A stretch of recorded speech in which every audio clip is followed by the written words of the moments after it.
Tener una dimensión teórica, escribir, pero es también imaginar. Es tener una dimensión teórica, pero también una práctica. Es investigar y es divulgar. Es escribir y es leer. Es restaurar y es presentar. Es decir, hay una gama de actividades alrededor de la arqueología en la actualidad que la hacen enormemente atractiva y desde luego yo creo que una de las disciplinas que mejor pueden mirar al fondo real de la naturaleza humana.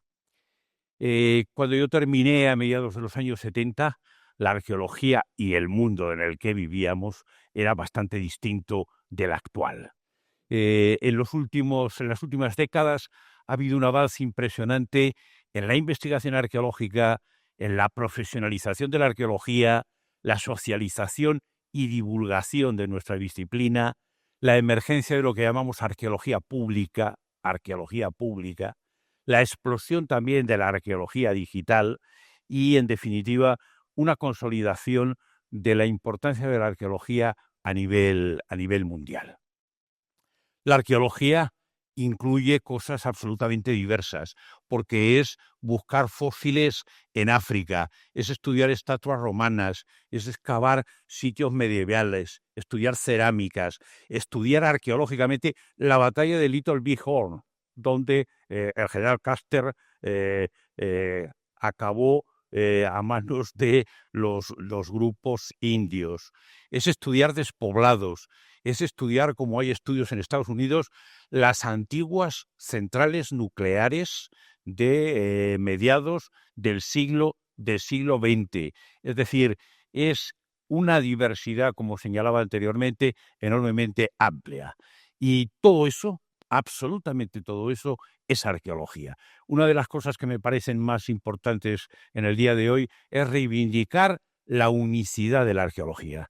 La arqueología es estudio del pasado a través de la materialidad social, de los restos materiales. Y eso lo podemos aplicar a un pasado de hace 30 años o a un pasado de hace 300.000 o 3 millones de años.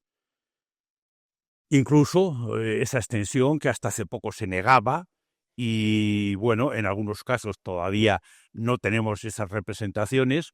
Bueno, la arqueología del pasado contemporáneo, búnkeres de la Guerra Fría, estudiar antiguos zoológicos, parques de atracciones, autopistas y señalizaciones antiguas, eh, un museo como el Museo de la DDR en Berlín para presentar la situación de la República Democrática Alemana antes de la fusión en Alemania, eh, es estudiar también los sin techo, experiencias en varios países, estudiando arqueológicamente las huellas que dejan los sin techo en las grandes ciudades, e incluso eh, eh, estudiar también comportamientos de los visitantes actuales.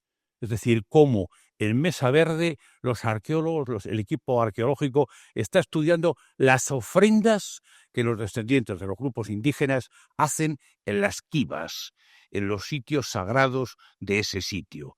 Porque en definitiva esas ofrendas, aunque sean recientes, no dejan de ser una expresión material de un comportamiento humano. Incluso ya en plan un tanto excéntrico, eh, en Galicia un equipo está estudiando la arqueología de los clubs de alterne de carretera, abandonados, en fin, en una situación lamentable, pero es también un pasado arqueológico. Siempre utilizo las palabras de Brian Fagan, que me parece que son enormemente sabias, de cómo tenemos que intentar en arqueología comunicar con eficacia. Y Brian Fagan señalaba hace ya tiempo que lo primero era sentir verdaderamente entusiasmo y pasión por el pasado. Eso es un elemento fundamental. En segundo lugar, arqueólogos y arqueólogas tenemos que ser hábiles contadores de historias, buenos storytellers, y eso es así. En tercer lugar, y esto ya es más complicado, lo veremos hoy, transmitir la relevancia del pasado en el mundo actual. convencer a los ciudadanos del siglo XXI que estudiar a homínidos en África de hace 2,5 millones de años es relevante para el mundo en el que vivimos. Ese es un elemento crucial. Y por último, y probablemente es al que menos atención hemos tenido, interés por los públicos. Aunque he puesto ahí público, son los públicos. Las distintas audiencias. No hay públicos únicos. Hay una gama muy diversa de distintos públicos y tenemos también que conocer e interesarnos también por esos públicos diversos. Cambio climático, calentamiento global, elevación del nivel del mar, son términos que aparecen continuamente desde hace ya algún tiempo en los noticiarios, en la prensa, en televisión, en radio, en todos los elementos. Y hay que dejar muy claro que la realidad científicamente comprobada es que el clima ha cambiado en las últimas décadas y en buena medida, eso es lo que todavía está en discusión y hay que seguir aquilatando, por acciones nuestras, de los seres humanos, fundamentalmente por la liberación de gases de efecto invernadero, sobre todo de dióxido de carbono y metano, en la atmósfera terrestre. Desde finales del siglo XVIII y sobre todo en los últimos 75 años, sencillamente estamos realizando un impacto significativo, insisto, aunque la cuestión clave es cómo medir ese impacto en el clima global de la Tierra. Creo que hay razones, motivos y fundamentos para una preocupación en el momento actual. También creo que no hay que ser apocalípticos y que lo que hay que ser es fundamentalmente científicos. Es decir, dejarse guiar por los resultados y por la información que nos ofrece la ciencia. En los últimos 75 años, porque un término que se empezó a acuñar hace ya algún tiempo, el de antropoceno, se señala que probablemente puede tener un origen a partir de mediados del siglo XX, en estos últimos 75 años. Y el antropoceno se define fundamentalmente por una nueva época geológica de la Tierra en la que los seres humanos estamos dejando una huella profunda que anteriormente era poco perceptible. Es verdad que el término antropoceno está sometido también a continua revisión, discusión y debate. Hay quienes lo quieren retrotraer, por ejemplo, a finales del siglo XVIII, con la revolución industrial y la consiguiente emisión de gases con ese efecto invernadero.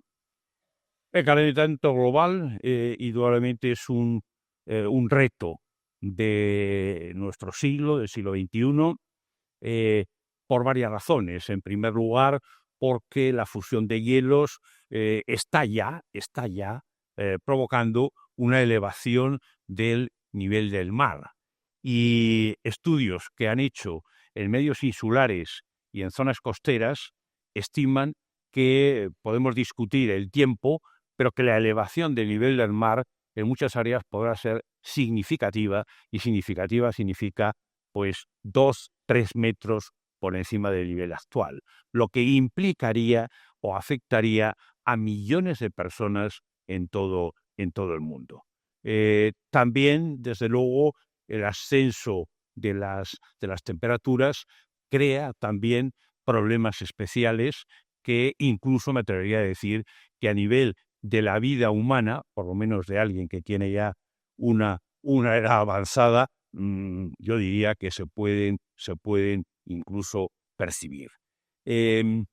Las claves de la supervivencia humana para cómo afrontar los cambios climáticos es uno de los puntos fuertes de la arqueología. Sencillamente porque la arqueología permite monitorizar la evolución del clima en la Tierra, por ejemplo, desde los últimos, tranquilamente, 800.000 o 1 millón de años. Y al mismo tiempo estamos empezando a ser sensibles para estudiar cómo las sociedades humanas del pasado reaccionaron frente a esos cambios climáticos, lo que puede ser indudablemente una fuente de conocimiento relevante e interesante. Podemos tomarlo a cierta broma, podemos, no ser especialmente duros con los negacionistas del cambio climático, pero la realidad, insisto, científica, a quien quiera leer e informarse, es que ese cambio es una realidad. Insisto, la cuestión clave es cómo medir la intensidad de ese cambio climático. En arqueología nos empezamos a preocupar por las cuestiones ambientales y climáticas a mediados del siglo pasado. El libro del británico Clark sobre el sitio mesolítico de Starkar es una de las monografías pioneras en ese estudio de las sociedades humanas, en este caso del mesolítico de hace unos 8 o 10 mil años atrás, en la zona británica. Ha seguido después con obras importantes como la de Karl Butzer, Environment and Archaeology. Butzer trabajó precisamente además en la península ibérica y recoge algunos de los casos, como por ejemplo los cazaderos paleolíticos de Torralba y Ambrona. A lo largo de los últimos años del siglo XX han ido apareciendo obras relacionadas con la arqueología ambiental, principios de geoarqueología, arqueología ambiental, que ha ido creando una auténtica línea de investigación en estas cuestiones. Las líneas de investigación normalmente se descubren o al menos se adivinan con un sistema tan, sencillo aparentemente, como puede ser medir el impacto que en las grandes revistas de investigación tiene un determinado tema. Y ahí lo que estamos viendo es los artículos en rojo y las recensiones en amarillo, naranja, de los artículos de la famosa revista American Antiquity fueron apareciendo a partir significativamente de la década de 1960 y alcanzando un pico en la última década del siglo XX. Esa es la manera de identificar cómo una línea o una especialidad científica se va consolidando. Y la segunda línea es ver cómo algunas de esas monografías plasman colaboraciones. Esta es una monografía publicada en 2008 que sencillamente aborda por primera vez de una forma colaborativa un estudio en el que participan paleoclimatólogos, arqueólogos, etnohistoriadores, arqueólogos y antropólogos sociales. Es lo que de alguna manera en investigación llamamos el salto de lo multidisciplinar a lo transdisciplinar. Y lo transdisciplinar significa que un mismo objetivo es abordado por distintas disciplinas simultáneamente y, a ser posible, en pie de igualdad.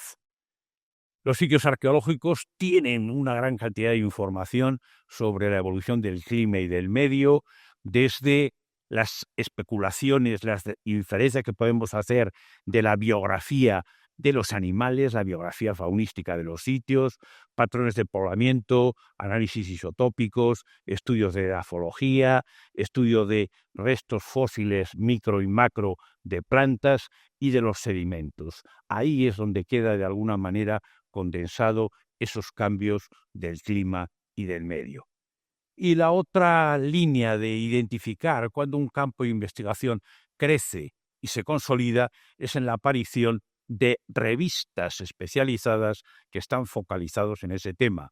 Desde Geoarchaeology, que probablemente fue una de las primeras en 1986, el Journal of Quaternary Science, The Holocene, 1991, Environmental Archaeology, Quaternary Environments and Humans, muestra el crecimiento de revistas especializadas que están interesadas en estas cuestiones concretas. Esto está muy bien, pero también muchas veces yo insisto en que hay que intentar tender puentes. Quiero decir que las publicaciones muy especializadas pueden acabar o tienen el riesgo de poder convertirse en pequeños guetos sin que tengan mucho impacto, no ya ni siquiera en la sociedad o en los ciudadanos, sino ni siquiera en los propios colegas de la propia disciplina. Brian Fagan es uno de los arqueólogos que lleva más tiempo intentando explorar y conocer el cambio climático, la influencia del clima en las sociedades humanas, aunque lamentablemente solo algunos de sus libros han sido traducidos al español, y eso también de alguna manera marca una influencia, es decir, el grado de traducción de textos fundamentales en otros idiomas al nuestro es una manera también, indudablemente, de divulgar y de hacerlo con buenas razones.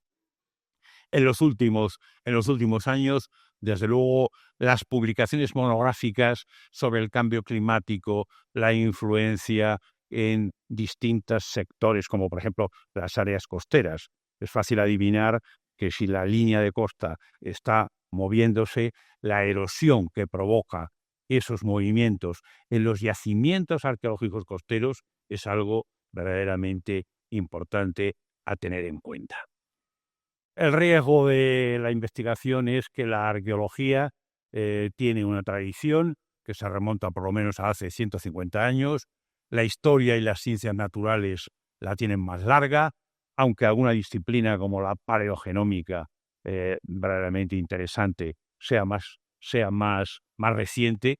Y tenemos problemas porque cada disciplina tiene su lenguaje, cada disciplina tiene sus propias orientaciones y eso tiene problemas de confusionismo terminológico en el diseño de proyectos, en que existen auténticas culturas de publicación distintas y, por lo tanto, visiones distintas del impacto de esas publicaciones.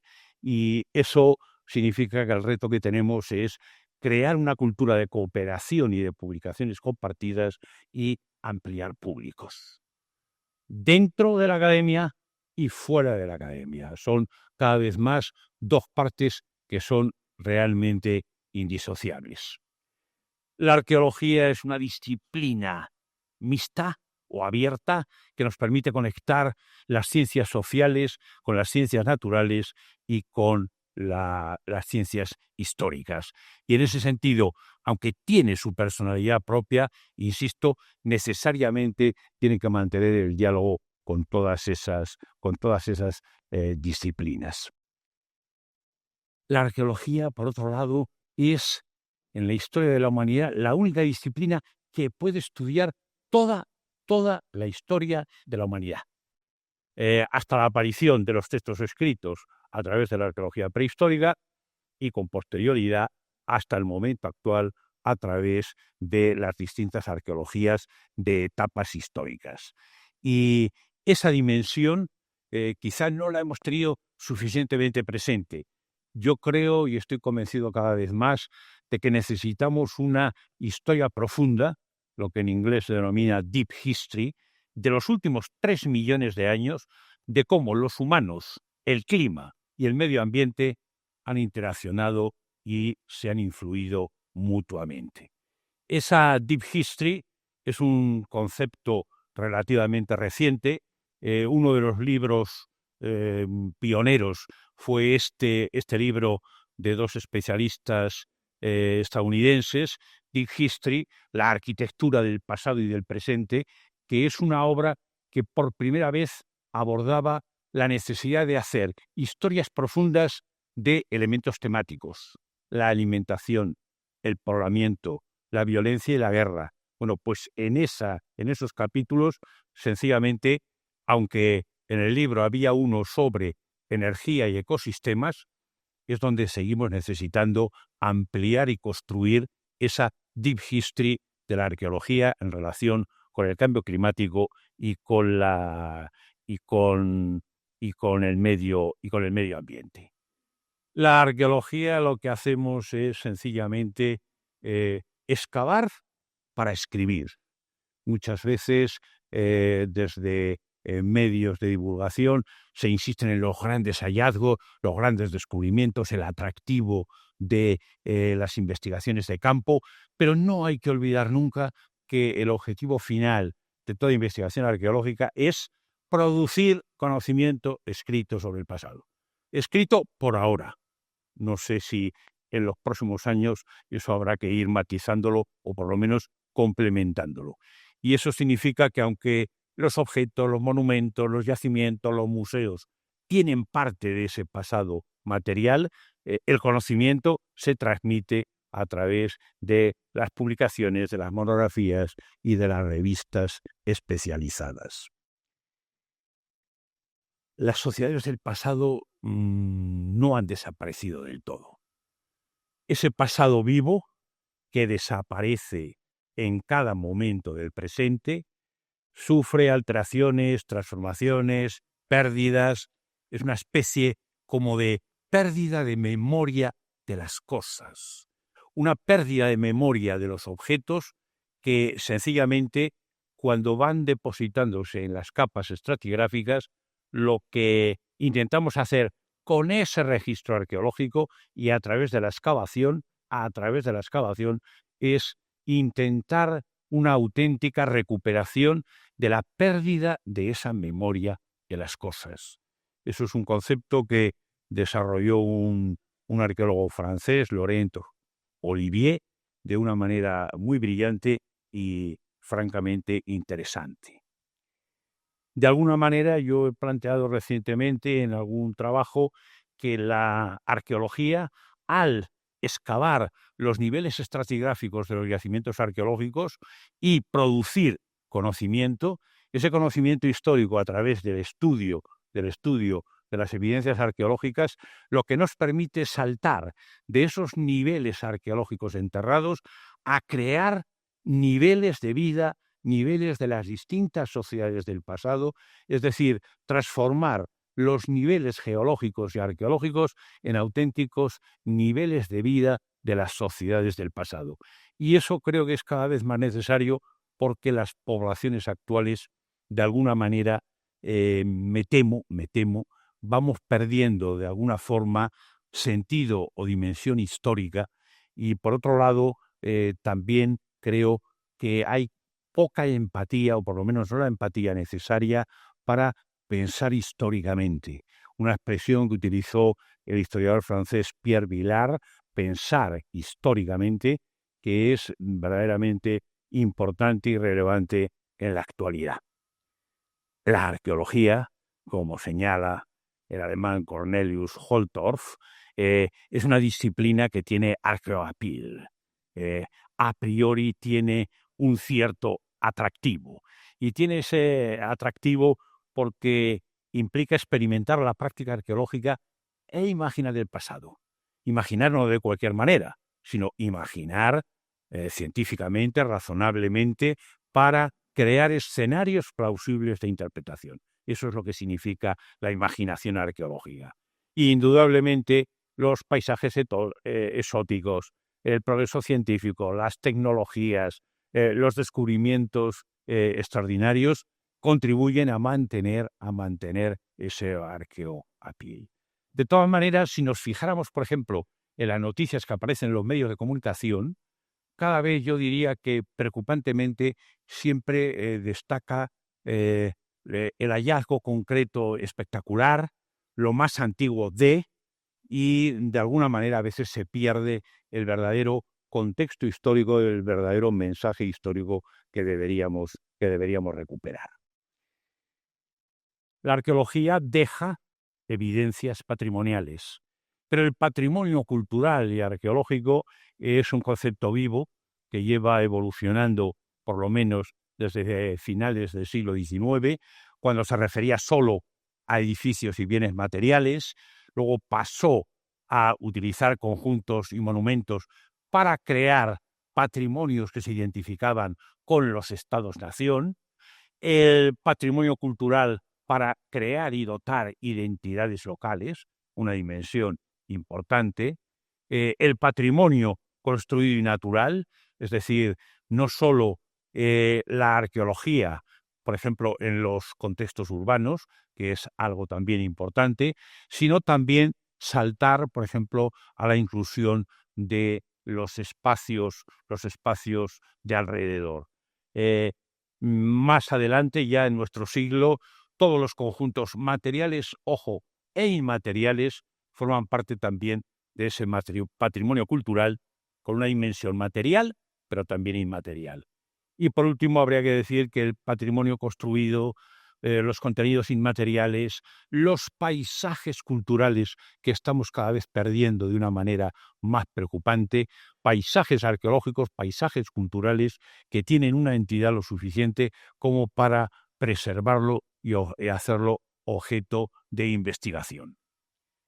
En muchas tradiciones arqueológicas, el patrimonio, especialmente en Occidente, se pone mucho énfasis en las bases materiales, los sitios, los monumentos, las cosas que hay que localizar, inventariar, gestionar y conservar. Y esa es una parte importantísima, desde luego, de la protección del patrimonio arqueológico.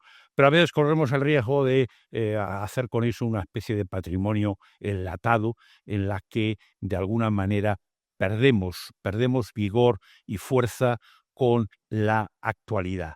Por eso me gusta mucho la definición de Laura Jane Smith de usos en un libro que publicó sobre usos del patrimonio hace ya algunos años, pero no he encontrado nada que me convenza más. Y Laura Jane Smith, esta arqueóloga estadounidense, dice que más allá de esa aproximación de inventariar, catalogar y proteger el patrimonio, para ella el patrimonio es el acto de transmitir y recibir memorias y conocimiento. Eso es importante porque significa que patrimonio no es solo esa dimensión física, sino que es un proceso cultural y social usado como una ayuda para revisitar memorias y asociaciones, compartir experiencias y reafirmar relaciones y comunicación. Y toda esa segunda parte que subraya Laura Jane Smith tiene que ver con las gentes de hoy, con las sociedades del presente y en el presente. Cosas raras que también tienen dimensión arqueológica. Esto es un proyecto de una investigadora británica, entre comillas, aficionada, pero que tiene un cierto atractivo, al menos para mí. Bueno, esta mujer, veremos la imagen en la siguiente pantalla, tuvo noticia de un naufragio de un envío de patitos de plástico desde China, millones de pequeños patitos de plástico que fueron yendo a la deriva, y en Gran Bretaña existe una tradición que es la gente que visita las costas del Támesis, por ejemplo, o sobre todo las costas marinas, buscando lo que mejor se conserva, desgraciadamente el plástico.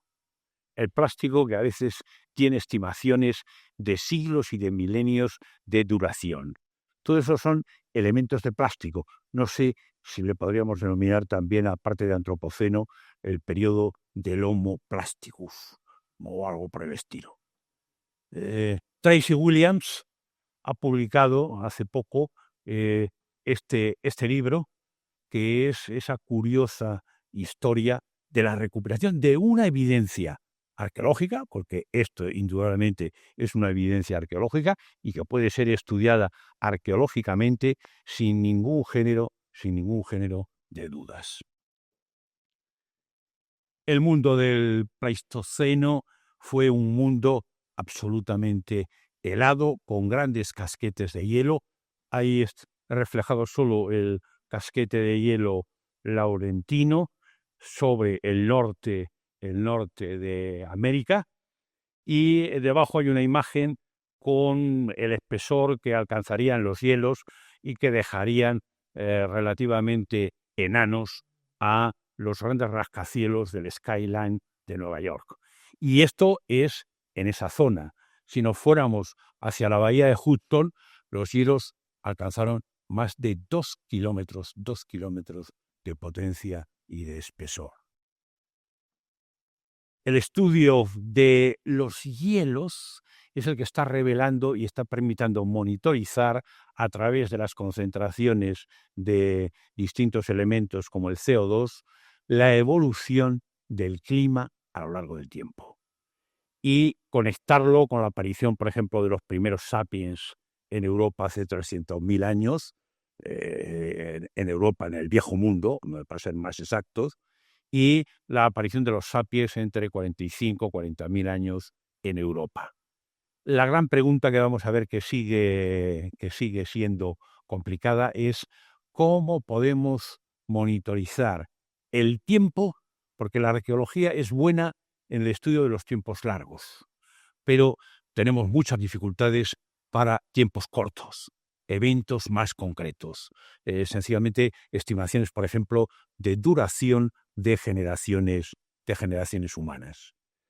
Hoy día tenemos los archivos naturales, los registros naturales, que permiten reconstrucciones paleoambientales afectadas por el modelado climático. Con todo eso, podemos contrastar los archivos naturales con los registros arqueológicos para de esa manera intentar medir el impacto de los cambios climáticos y ambientales en las sociedades humanas. Y además eso tiene otro valor porque si hacemos eso, la arqueología, igual que el modelado climático, pueden ayudar para la planificación y los desarrollos sostenibles en el presente y en el futuro inmediato. Apostar por energías renovables es un elemento fundamental porque significa reducir el impacto de los gases de efecto invernadero, y la energía hidroeléctrica, eólica, geotermal, la de las olas, la mareomotriz, la biomasa o la energía solar, desde luego, son factores que contribuirán a mitigar eso, y además también, quiero destacarlo, son precisamente los sectores que de manera más sensible y creo sinceramente que más honesta están acercándose a la propia investigación arqueológica. Lo que arrojamos de gases de efecto invernadero tiene también otra derivada, que es que en paralelo está reduciéndose las superficies de bosques. En la última década del siglo XX, cerca de 6 millones de hectáreas de bosque húmedo tropical se pierden cada año, y más de 2 millones de hectáreas entran en degradación. El informe de la FAO de 2015 indica que 129 millones de hectáreas de bosque se han perdido entre 1990 y 2015, aunque es verdad que señala que la pérdida de los últimos años se ha ralentizado. Para tener una idea, significa que estamos perdiendo bosques equivalentes a la superficie de la República Sudafricana, para tener una idea de la superficie y de la densidad de esa pérdida. Las áreas de bosque como porcentaje total, ahí de alguna manera tenemos las grandes reservas en donde se concentran los bosques, la Federación Rusa, Canadá, Estados Unidos, China, Brasil, que son los países que concentran mayor cantidad de esa masa forestal. Se hacen proyecciones para estimar cómo las zonas idóneas de temperaturas entre 11 y 15 grados están reflejadas en las áreas preferentes en el mapa de arriba y cómo sería la proyección hacia 2070, como se puede observar con una significativa elevación hacia el norte de esos territorios. La arqueología, tratando de hacer una visión muy, muy rápida, incluye distintos grandes momentos que yo voy a tratar de reducir a unos pocos. En primer lugar, desde luego, medir la degradación o el impacto ambiental de las sociedades humanas a lo largo de la prehistoria significa aceptar que durante el Paleolítico, es decir, desde hace 3 millones de años hasta hace alrededor de unos 10.000 años, desde luego la incidencia fue limitada. Eso no quiere decir que las sociedades cazadoras-recolectoras paleolíticas no actuaran en el medio. Tenemos indicaciones también, por ejemplo, de la realización de incendios importantes en medios naturales. Pero el gran cambio indudablemente aparece alrededor del 10.000 antes de la era, cuando sencillamente aparece la agricultura y la ganadería y se empieza a domesticar animales con nuevas especies y se empiezan a cultivar plantas. Eso implica deforestaciones y grandes quemas. Esa tendencia, iniciada en el Neolítico con las sociedades productoras de alimentos, continuó a lo largo de los últimos milenios antes del cambio de era, con las sociedades del Calcolítico, del Bronce y del Hierro. Aumentó en la antigüedad, especialmente a través del modo esclavista de producción, y el cambio casi siguiente hay que esperar a verlo en el tránsito de la Edad Media a la Edad Moderna, con las nuevas exploraciones geográficas, es decir, la apertura de nuevos mundos. El impacto siguiente, equiparable al neolítico, es sencillamente el de la revolución industrial. Finales del 18, principios del 19, cuando se produce una degradación que va aumentando. Y es luego el factor del antropoceno de los últimos 75 años es el más decisivo y en el que en la actualidad estamos metidos de lleno. Comportamiento humano, clima, medio, qué relación hay entre ellos y cómo podemos, sobre todo con la cuestión del tiempo, analizarla. Eso tiene también mucho que ver, la secuencia que he mostrado anteriormente, con el crecimiento de la población mundial. El crecimiento a lo largo del Paleolítico, a finales del Paleolítico, fue muy bajo, con unos índices de crecimiento verdaderamente mínimos. La revolución agrícola, el Neolítico, es el que marca el incremento significativo del crecimiento de la población y, desde luego, en el siglo XVIII y en el siglo XIX eso fue creciendo, la industrialización, los avances de la tecnología y de la medicina permitieron eso y la población del mundo en la actualidad está ligeramente por encima de los 8.000 millones de personas. Registros ambientales y registros arqueológicos. Ahí está la clave. Tenemos que intentar descubrir correspondencias, correlaciones o no relaciones. El problema que tenemos es que para manejar registros ambientales necesitamos alta resolución de secuencias climáticas y ambientales en cada región, es decir, tiene una dimensión espacial clara. Necesitamos datos de cómo los cambios globales han afectado a áreas concretas y limitadas. Y en el caso de los registros arqueológicos, necesitamos buenas secuencias con suficientes datos para analizar cambios tecnológicos y, consecuentemente, cambios económicos y socioculturales. La clave en los dos casos está en mejorar la resolución cronológica del análisis de los registros naturales y de los registros arqueológicos. Y, por otro lado, en realizar lo que llamamos una investigación multiescalar, que tiene que moverse desde las pequeñas regiones, de las pequeñas áreas, a nivel planetario. Ese es el zoom que hay que manejar.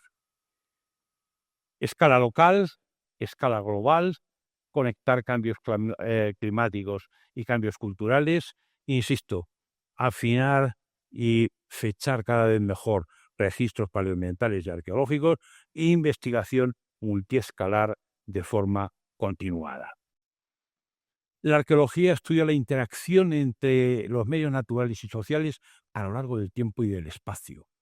En el medio natural, la reducción de la emisión de los gases para reducir el impacto negativo en el clima y medio natural es lo que más ha llevado la atención y lo que nos lleva a la delantera. Mientras que en lo que podríamos llamar el medio social, es decir, las interacciones humanas, los valores, las expectativas, las percepciones, las creencias, significa que los medios sociales humanos son más complejos, implican distintas historias, culturas y valores, y el reto está en ver cómo podemos ser capaces de equilibrar de alguna manera esa balanza. Para ello hay que gestionar los recursos culturales, hay que evaluar la significación de los sitios, elaborar planes de protección y búsqueda de financiación para actuaciones, y eso forma parte también de la tarea de la arqueología actual. Por ahora es verdad que la arqueología no ha tenido mucho peso en las respuestas al cambio climático.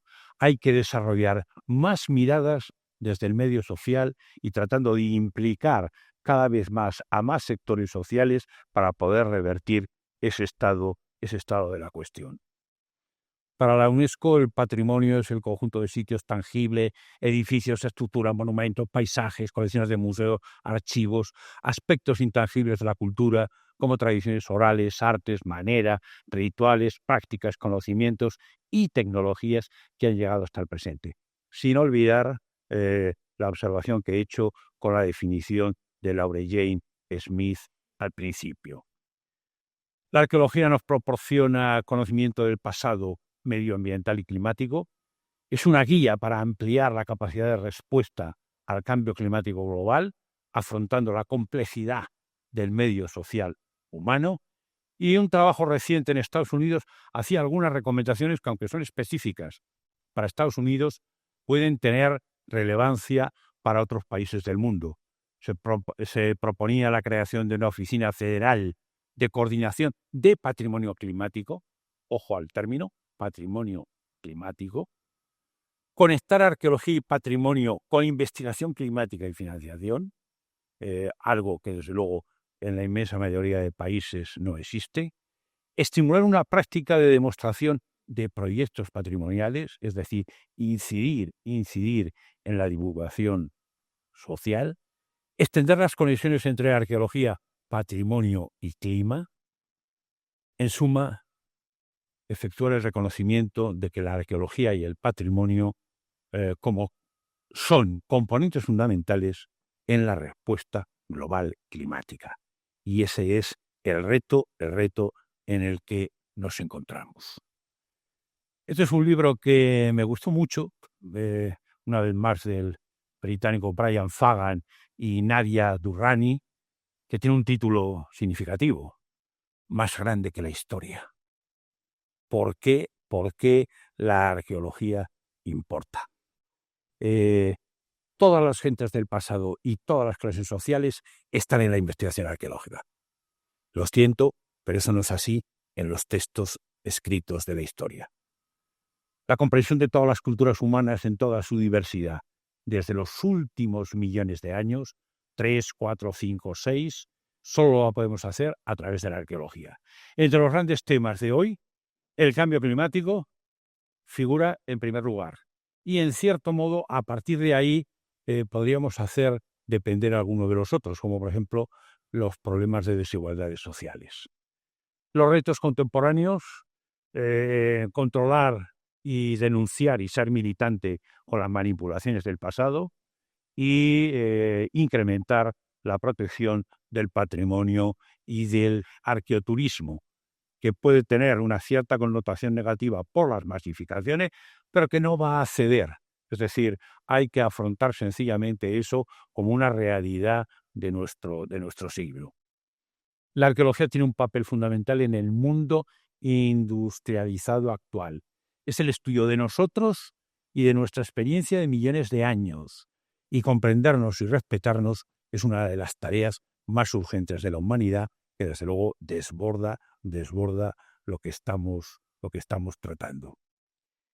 La historia profunda, esa arqueología profunda, la ha abordado, por ejemplo, el profesor Clive Gamble en ese libro de 2013, Poblando la Tierra, la arqueología de la historia profunda humana, un libro fantástico e interesantísimo, en el que se aborda la diversidad genética de la humanidad actual, en el cual los estudios de paleogenómica son fundamentales, porque significa poder reconstruir la ancestralidad de las poblaciones de las distintas partes del globo, Eso nos puede llevar a una serie de pasos que voy a enumerar muy rápidamente, que me parece que son fundamentales. En primer lugar, la aparición de los primeros homínidos en el continente africano, las famosas huellas de la Etoli, que han tenido una publicación reciente, 3,7 millones de años, los primeros homínidos australopitecinos que caminaban de forma erguida. No fabricaron industria, por lo que sabemos hasta ahora, pero desde luego ese rasgo nítidamente humano de la marcha bípeda estaba ya presente ahí, gracias al evento excepcional de las cenizas del volcán Sadiman y del hecho de que una pareja al menos de homínidos pasara cuando las cenizas se habían enfriado pero no se habían endurecido. Y tenemos el rastro de esos homínidos, igual que tenemos el rastro de otras casi 60 especies que dejaron también sus huellas en ese rastro de la Etoli.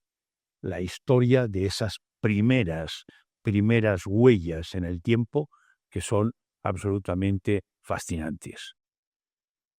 Lucy, la representante correspondiente de lo que difícilmente, desde muchos puntos de vista, a veces reconoceríamos como un antepasado lejano, pero en definitiva un antepasado.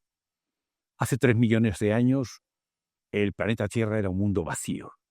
Era un mundo en el que los homínidos estaban restringidos a esas zonas del este y el sur de África, exclusivamente. Hace más de 1 millón de años, los primeros grupos de Erectus salieron del continente africano, llegaron al sureste asiático, a China y algo más tardíamente, pero tampoco no mucho, por los datos que tenemos de Atapuerca o de Ventamicena en la península ibérica, llegaron también al extremo occidente humano.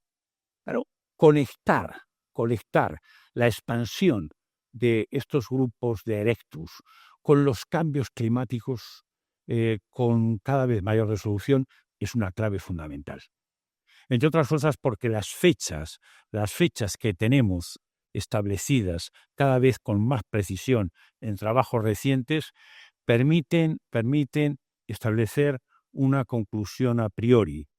La salida de los grupos homínidos del Homo erectus de África estuvo conectada con un óptimo climático en el que un montón de taxones de especies animales distintas salieron también del continente africano. Intentar aproximarnos a cómo percibían esos homínidos los paisajes, los territorios en los que se estaban moviendo, es algo, como podéis imaginar, enormemente complicado, pero es una pregunta pertinente. La paleogenómica, que es una de las ayudas científicas de la tecnología, de la arqueología científica más importante, nos está ayudando enormemente en esa tarea, aunque es complicado el estudio del ADN antiguo para conectarlo con la cultura material y en las etapas más recientes con las lenguas antiguas conocidas, es una tarea en la que estamos empezando a caminar, con algunos errores, con algunas incomprensiones, porque en definitiva hablamos lenguajes distintos. Un trabajo reciente planteaba una cosa que me parece muy interesante, que es cómo desde los ergaster, los erectus africanos, que se van extendiendo, como señalaba antes, a lo largo del viejo mundo, cómo se puede conectar eso, correlacionar eso con el medio físico de la evolución humana. Es decir, cuál era el hábitat preferencial del Homo ergaster, de los erectus, de los heidelbergensis, de los neandertales y de los sapiens, y cómo la salida de África creó sencillamente algunos cambios drásticos en las características cuando los Homo erectus salen y cuando, sobre todo, neandertales y sapiens empiezan a moverse en otros medios, como por ejemplo el de las formaciones de tundra. Esto es una aproximación muy reciente y muy grosera. El problema, insisto, está en la resolución cronológica. ¿Cómo podemos avanzar en esa correlación entre la evolución humana y la ocupación de nuevos espacios y de nuevos territorios? ¿Qué decir con la cuestión de la alimentación? La alimentación es algo también fundamental. Se ha dado por sentado que fue la alimentación de proteínas animales la que estuvo en la base de la evolución humana. Y eso, a priori, algún trabajo reciente como el que eh, pongo ahí, sigue confirmándolo de una manera definitiva a través de los erectus, de los neandertales y de los sapiens, hasta llegar a los primeros cazadores, a los primeros agricultores y ganaderos. El fuego, otro pequeño flash de cómo debió empezar con un uso oportunista con esos homínidos en África hace al menos 1,5 millones de años, como hace 0,8 millones de años encontramos los primeros hogares estructurados, es decir, la domesticación del fuego, y cómo a partir de ahí se ha ido extendiendo el uso y el manejo del fuego.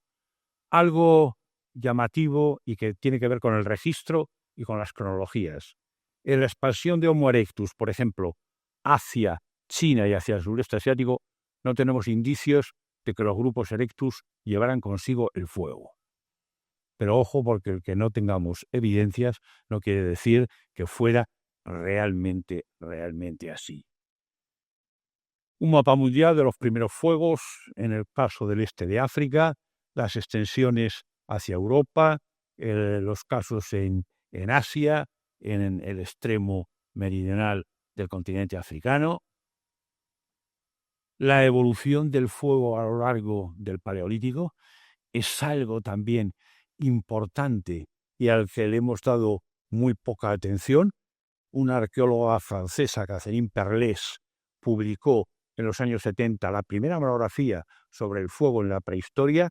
Está preparando ahora un libro actualizando toda la información y la manera en que se ha controlado y se ha ido utilizando el fuego es una cuestión hoy día fundamental, estudiada a través de los hogares que se descubren en las cuevas o a través de experiencias tan interesantes como, por ejemplo, en el Paleolítico Superior, simular iluminaciones con antorchas y con lámparas para acercarnos a la verdadera visibilidad que tuvo la gente del Paleolítico Superior cuando decoró y pintó las cuevas de buena parte de Europa Occidental.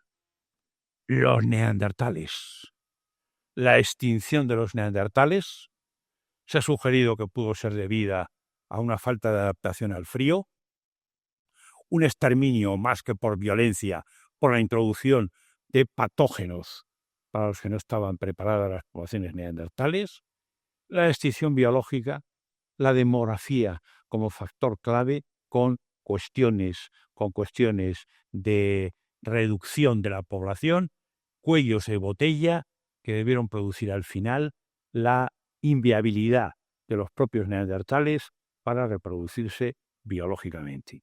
Y la última hipótesis, los hombres del Paleolítico Superior, con una división del trabajo más efectiva que resultara mejor que la forma colaborativa general de los neandertales. Creo que la hipótesis demográfica es la más consistente y en ese gráfico he tratado de resumir cómo los neandertales fueron reduciendo sus redes de contacto, cómo los neandertales fueron reduciendo su demografía y cómo en paralelo los Homo sapiens fueron haciendo justamente lo contrario, es decir, ampliando las redes de contacto y, por lo tanto, ampliando sus efectivos demográficos.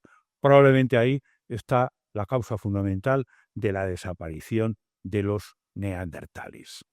La cuestión de la demografía se llegó a escenarios en donde pudieron ser solo unos pocos miles de neandertales los que quedaron en la última fase, es decir, entre 50 y 40.000 antes de la era, y esa es la razón por la que más probablemente los neandertales perdieron la viabilidad de su reproducción. Un trabajo reciente de yacimientos del Próximo Oriente evalúa la conexión entre neandertales y humanos modernos en el levante mediterráneo. tenemos muchos problemas. Por ejemplo, este trabajo reciente no reconoce si la tumba es de un neandertal o de un humano moderno, porque eso lleva tiempo para hacer las analíticas, y vivimos en la época de las prisas y del impacto de las publicaciones. Pero claro, adelantar en un artículo que neandertales y humanos modernos convivieron en armonía, y utilizo palabras literales, me suena más bien a traslación de voluntades y de wishful thinking del presente que no los datos, por lo menos los datos arqueológicos que han sido publicados. El desarrollo de las tecnologías de datación es una cuestión absolutamente preferente. Quiero recordar, por ejemplo, que una de las ayudas que está recibiendo el Museo Arqueológico Nacional es precisamente la de efectuar el mayor número posible de dataciones de los registros, de las colecciones que alberga, porque sin tiempo y con una buena resolución no podemos hacer nada. El primer poblamiento del continente americano, esa es una imagen global, pero tenemos detalles concretos de la situación del puente de Beringia, de las distintas rutas, de las distintas vías. Vuelvo a lo mismo, tenemos pocos elementos y nos fallan básicamente las cronologías. Las comidas, y voy terminando, es otra cuestión clave en la que la tecnología, una vez más, nos está ayudando de una manera enormemente importante. Y aunque parezca también increíble, la atención en la propia subsistencia y en las propias formas de alimentación es un tema relativamente reciente. Ahí he puesto una selección de libros y de monografías y se puede ver que todos ellos son prácticamente muy recientes. Quiero destacar el de Ferran Adrià y Sandra Lozano, una colaboración de el Bully Foundation, que ha publicado un libro interesante, científico y atractivo sobre el tema que estoy comentando. La genética, la paleogenómica es algo fundamental. El problema que tenemos con publicaciones como esta de David Reich es que los paleogenomistas han seguido una trayectoria y los arqueólogos otra. Y entonces a veces se producen desacuerdos e interpretaciones, en el caso de la arqueogenética, con poca base histórica. La expansión de la agricultura y de la ganadería en Europa, por ejemplo, es uno de los cambios recientes e interesantes en los que tenemos el cuadro grande, pero nos faltan los detalles de muchas formas de contacto. La ruta mediterránea, la ruta continental fundamentalmente danubiana, manejando miles de dataciones de radiocarbono, hemos podido establecer un mapa de la expansión de la producción de alimentos sobre los cazadores-recolectores autóctonos. Y eso es algo verdaderamente interesante y que significa el contacto entre poblaciones cazadoras-recolectoras mesolíticas y los neolíticos que están llegando. Y eso se traduce en casos como, por ejemplo, violencias neolíticas. La fosa de Talheim tiene una serie de restos de hombres, de mujeres y de niños, 34 individuos, 18 adultos, al menos 7 mujeres y el resto niños, con heridas graves en la cabeza producidas por azadas, heridas incisas contundentes en otras partes del cuerpo e incluso flechas clavadas todavía en los restos esqueléticos por la espalda. Ha llamado la atención y cada vez aparecen más fosas de este estilo. Lo que seguimos sin saber es si esto es una evidencia de conflictos entre los propios grupos neolíticos o es una muestra del conflicto de los neolíticos con los grupos mesolíticos autóctonos y locales. Ese dato no lo tenemos todavía por ahora. La historia la tenemos registrada en los hielos sobre todo de la Antártida y del hemisferio norte, y es evidente que alrededor del 10.000 se produce una elevación sintomática de las temperaturas, se inicia el periodo Holoceno, el interglaciar de alguna manera en el que estamos viviendo, y conectar, vuelvo a repetir, esos estadios climáticos con los registros arqueológicos sigue siendo el gran reto. Voy terminando con una reflexión de un caso espectacular que nos rompe de alguna manera la baraja. Lo que estamos viendo ahí es una fotografía de uno de los más de 20 templos que se están excavando en Göbekli Tepe, en Turquía, 20 recintos con pilares de hasta 5 metros, algunos con 16 toneladas de peso de esos pilares. Todo esto no sería nada extraño si se conectara con sociedades neolíticas de la región. El problema es que las primeras estructuras de Göbekli Tepe se levantaron hace 11.000 años, es decir, a finales del Paleolítico Superior, por grupos que eran cazadores-recolectores. Es decir, cuando en las cuevas franco-españolas se estaban produciendo las últimas pinturas rupestres del ciclo magdaleniense, en Turquía aparece esto. Cazadores-recolectores que construyen un vasto espacio, lo que se lleva excavado no es ni mucho menos todo el yacimiento, en el que predominan elementos absolutamente increíbles.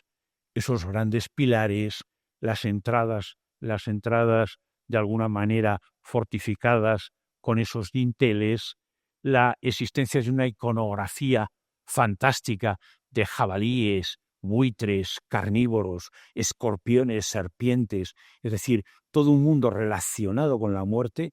Y todo esto, la pregunta clave es ¿por qué? ¿Por qué grupos cazadores-recolectores en esta zona de Anatolia dieron este paso que no era en absoluto esperable en la secuencia cronocultural que manejábamos hasta la actualidad? Se me ocurre que probablemente por una razón que ha operado a lo largo de toda la prehistoria, y es la diversidad, la riqueza y la singularidad de las culturas humanas. Esa riqueza, diversidad y singularidad es indudablemente lo que permite explicar casos como el de Göbekli Tepe, con esas estructuras tan absolutamente impresionantes. Concluyo ya definitivamente. Las primeras cerámicas. Las primeras cerámicas nos conectan con un problema parecido.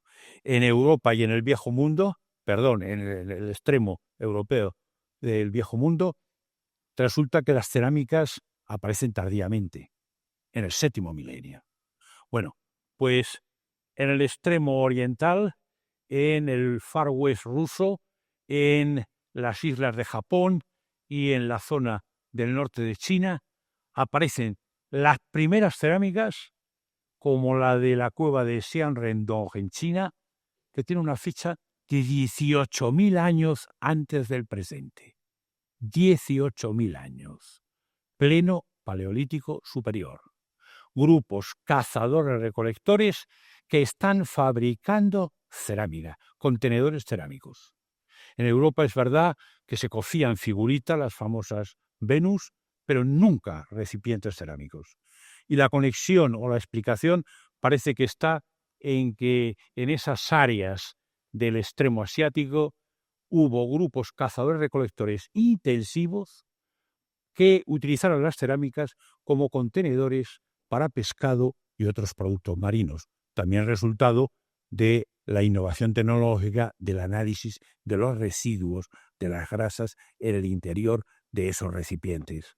Cerámicas con cazadores-recolectores. La cuestión fundamental para mí sigue siendo la resolución cronológica. ¿Cómo se expandió ese conocimiento? Tenemos aproximaciones groseras como las que estamos viendo en esa línea de isócronas de la expansión de las primeras cerámicas desde el extremo asiático y desde la zona del noreste de África. Pero nos faltan los detalles y sobre todo nos faltan sencillamente, absolutamente, las causas, las razones últimas por las que la cerámica se fue imponiendo. Y volvemos a la cuestión de la resolución cronológica de bajo rango. Mis últimas palabras quieren sencillamente destacar la excepcionalidad del registro arqueológico de las sociedades humanas, la relevancia que tiene para un estudio como el del cambio climático y las afecciones medioambientales y, en definitiva, reivindicar que, sin duda alguna, lo más extraordinario de las sociedades humanas del pasado y del presente es, como he repetido, su diversidad, su riqueza y su singularidad. Muchas gracias.